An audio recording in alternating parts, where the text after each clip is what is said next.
Ютуберлерді табыссыз қалдыратын 5 қателік. Егер де сіз осы қателіктерді жасамайтын болсаңыз, табысыңыз еселей түседі.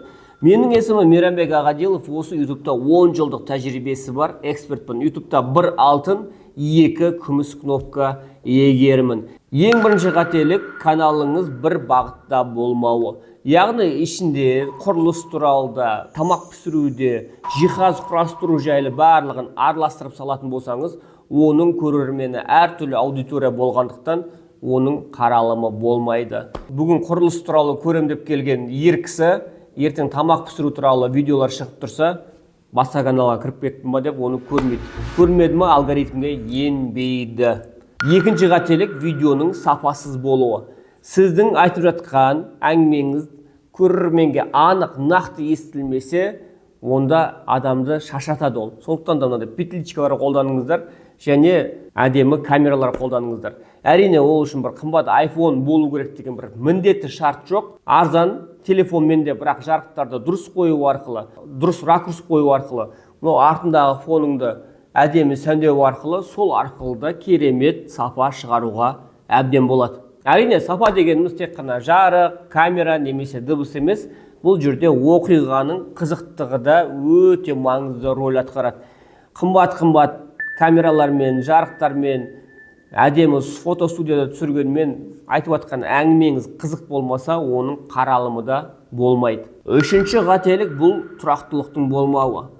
Айына бір видео салып жоқ болып кетуде бұл үлкен алгоритмге кері әсерін тигізеді.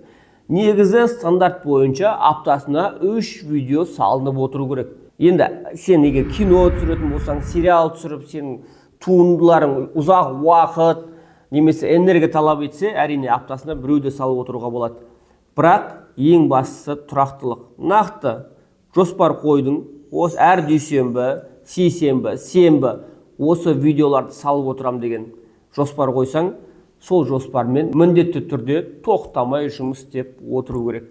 Баяғыда ата-аналарымыз сағат 9 болғанда немесе 8 болғанда кешкі жаңалықтар басталады деп теледидардың алдына отыра қалатын. Тура сол сияқты бір сериал шығатын болса, бір кино шығатын болса, бір Санта-Барбара басталайын деп отыр деп, барлығы теледидардың алдына бір уақытта жиналып қала қалады. Сол сияқты, егер де сіз тұрақты түрде бір уақытта видео түсіріп отыратын болсаңыз, сіздің өзіңіздің сол жоспарға сәйкестенген аудиторияңыз пайда бола бастайды. Біздің Мейрам Синема YouTube каналына күніне кемі бір видео салынып отырады.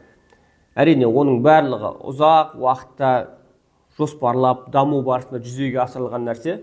Бірақ енді сіз бастап атқан кезде, жоғарыда айтқандай, аптасына еш болмағанда 3 видео салып отырыңыздар. Төртінші қателік, видеоның атауын, описаниясын дұрыс толтырмау. Әрине, оның ішіне бір обложканы да кіргізіп қойдық. Бұл жерде атауын дұрыс қою арқылы, астындағы описаниясын және көрерменге көріне бермейтін тегіді дұрыс қою арқылы поискқа терген кезде сіздің видеоңыз алдын қатарда шығатын мүмкіндік береді. Яғни оны қысқа сөзбен айтқан кезде оптимизация деп атайды. Және оптимизация арқылы сіздің видеоңыз алдыңғы қатарға шыққан кезде ол басқа видеолардан ерекшеленіп тұру үшін бетіне обложкасын, яғни превьюді дұрыс жасау маңызды. Превьюда адамның проблемасын шешетін, адамның эмоциясына тиісетін, немесе адамның арманын орындайтын бір фото тұрса, ол көбірек қаралымға алып келеді. Өткен адам қызығып соның үстінен басады. Бесінші қателік аудиториямен дұрыс байланыс орнатпау. Көптеген ютуберлер комментарияларды оқымайды, оларға жауап бермейді және мән бермейді. Негізі кез келген адамда басында идея тосылып қалатын кез болады. Ол идеяны қайдан аламын, не істеймін деп басы қатып жүрмей, шын мәнісінде сіздің келесі түсіретін видеоларыңызды аудиторияңыз айтып отырады. Анау туралы түсірші, мынау туралы түсірші, мынаның құпиясы неде деген секілді. Сондықтан да осы өзіңіздің көрермендеріңізбен кері байланыс орнатып отыру маңызды рөл атқарады. Осы қателіктермен жұмыс жасау арқылы сіздің қаралымдарыңыз артады және сол арқылы табысыңыз да көбейеді. Егер де YouTube канал ашпаған болсаңыз, немесе каналды ашып алып, дұрыс даму стратегиясын жолын білмей жатсаңыз, біздің командаға қосылыңыздар. Бұл жерде дұрыс білім алып, дұрыс ортамен бірге үлкен нәтижеге бірге жететін боламыз. Сілтеме, біздің командаға қосылу сілтемесі осы видеоның астында тұр, дәл қазір. Өтіп, басып, қосылыңыздар. Мен сіздермен қоштаспаймын. Келесі видеода кездескенше амандықта жолыққанша сау сәлемет болыңыздар.